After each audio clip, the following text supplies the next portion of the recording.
I pozdrav masu, dobrodošli u još jedan videoklip na mom kanalu u kojem ću vam ja pokazati kako da postanete dobar i uspješan YouTuber kao ja, naravno, jel da jeste. Znači kao što ste svaki drugi dan došli iz škole, sad je ovo dosta diskutabilno ovo svaki drugi dan, da li vi subotom i nedeljom idete u školu, vjerojatno ne, ili možda samo svaki drugi dan idete u školu, kao idete ponedjeljkom, pa srijedom, pa petkom ili samo utorkom i četvrtkom i subotom, što je dosta diskutabilno, imalo bi ovdje dosta da se priča na 2-3 dana, da se raspravlja na ovu temu, ali nestaje mi taka. Da se vratimo na temu, znači došli ste iz škole, ušli ste svi skroz depresivni u svoju kuću, znači iznervirani, jeste li pogledali onaj sandvič što vam je majka ostavila prije no što je pošla napusta, već ste uskočili u svoju sobu, kada tornado, kada stapedo, bikova, bačili u torbu, razbili ormar tamo, one knjige žalosne su se raspale skroz, mada nije bilo bez jedna sveska iz matematike i to još od prošlog razreda, ali nebitno je, sjeli ste za svoj kompjuter, računalo, računar i pretraživali po YouTube-u i gledali klipove vaših omiljenih YouTubera, među kojima smo ja, vjerojatno, i Serbijan, Muđa i Jasar Stein, jer oni su svima omiljeni YouTuberi. Ne daj Bože da vam neko bude omiljeni YouTuber, a da nije ni Serbijan, ni Muđa, ni Jasar Stein. Ne da vam Bog to zlo. I gledali ste neke njihove videe i zapitali ste se zašto je zemlja okrugla, zašto je krv crvena, da li Bog postoji, zašto ljudi postoje, zašto je nebo plavo, da li postoje vanzemaljci, kako da postanem YouTuber. I nakon što ste raspravljali o svim tim životnim temama, došli ste do ove kako da postanem YouTuber. Jer eto, zašto ne, možete zaraditi malo para, bit ćete poznati, predavit ćete majice, bedževe, ićete u Beograd, alo, u Beograd ćete poći na Balkan Tube Fest. Nije to mala stvar, da ide u Beograd danas svako. Samo kada bijete, ako Bog da upalu slipog crijeva pa vas ekspeduju tamo, spakuju vas fino u neke kutije, fino vas stavije, nabiju nam u masku i udare onaj pečat za Beograd i helikopterom, piu, da ste vi u Beograd. Nebitno, znači ukucali ste gore u YouTube sajtu na malom prozorčiću gdje piše Searsk, a neki kažu da se to čita search, ali ne čita se search jer piše Searsk, tako da se piše Searsk i čita se Searsk. Znači gore u Searsk upisali ste kako da postanem poznat YouTuber. I pored milion drugih videa iskočio vam i moj video. I imali ste tu nesreću da kliknete baš na moj video. I slušali ste sav ovaj uvod sve do ovog trenutka gdje ću vam ja pokazati kako da postanete dobar YouTuber. Naravno pokazat ću vam kako da postanete dobar YouTuber. Kao prvo potrebno je da imate kompjuter. Znači kompjuter je vrlo poželjna stvar kad snimate za YouTube. Znači to može da bude neki sasvim novi kompjuter, a može da bude neki Commodore 64 iz 82. godine. Kao što ga ja imam, nije sporno ništa. Bitno je da imate nešto, mislim nisu njeni najveći počeli. Mislim jesu počeli su oni sa super opremom, ali eto. Pričaju da nisu, bi ispali neke face. Znači kada bavite kompjuter sve sljedećno imate miš, tastaturu, zvučnike, ekran.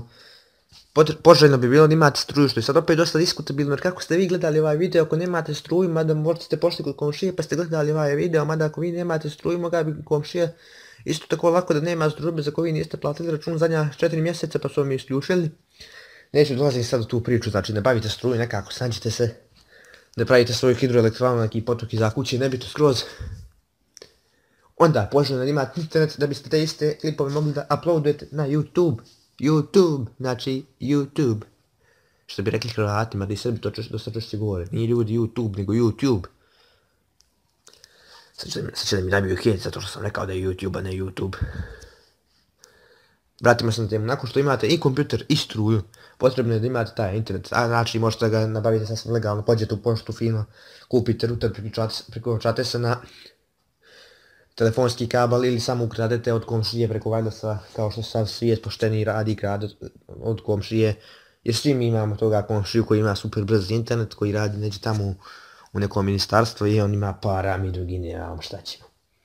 Nakon što ste nabavili i kompjuter, i struju, i internet, poželjno da se opredijelite šta ćete snimati na vašem kanalu i kako će vam se zvati kanal. Poželjno bi bilo da vam kanal u imenu ima MC kao Minecraft, XD, HD, TV, Serbija ili neka druga zemlja, nebitno. I tako slično, možete da stavite čak i smiley na kraju kanala, ne znam stvarno zašto biste to radili, ali potrudite se barem da ima ono HD. Ili da ima teh, da piše teh. Jer zašto da ne svi imaju takav kanal, pa zašto mi ne bismo imali takav kanal, to jest vi, to jest ti, jer mala je šansa da vas dvoje gleda ovaj video.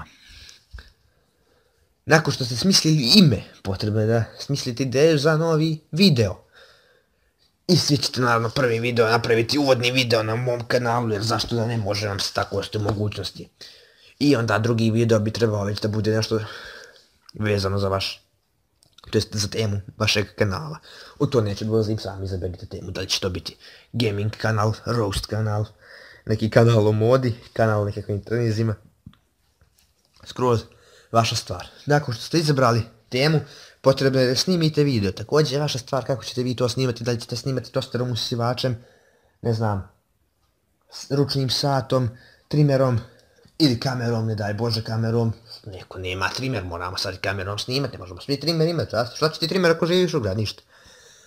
Znači, snimite video, sad ga treba editovati i renderovati.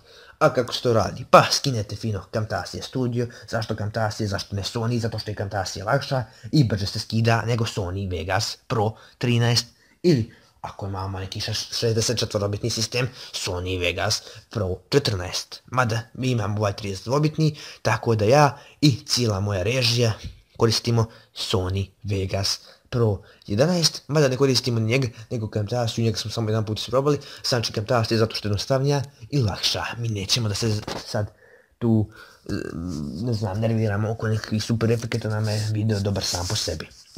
Nakon što smo renderovali i editovali video, vrijeme je da ga uploadujemo. Znači, uploadujete video, idete gore desno na upload, izbačite video na vaš kanal i sačekate tih 100.000 pregleda koje ćete vjerojatno dobiti za nekoliko minuta, jer vi stvarno imate dobar video. Potrebno je da se reklamirate po svih mogućih grupa, naravno, bilo bi poželjno. I sad ako ste mislili da će vam ovaj moj video pomoći da postanete dobar youtuber, neće. Oduzeo sam vam samo nekih 4 minuta života, kad sve to skratim, neće biti ni 3. Ali, nebitno skroz, kao što ja volim da kažem, ovo je bio jedan sasvim random video, jer nisam imao inspiraciju ni za šta drugo, a nemam pamet ni ja posla, pa rekog da snimim ovaj video, jer inako ja nemam ni svoj život, nemam što da radim, a kao što rekog nemate ga ni vi, jer gledate ovaj moj video. Pozdrav do nekog sljedećeg ispiranja mozga, to jest nekog sljedećeg videa.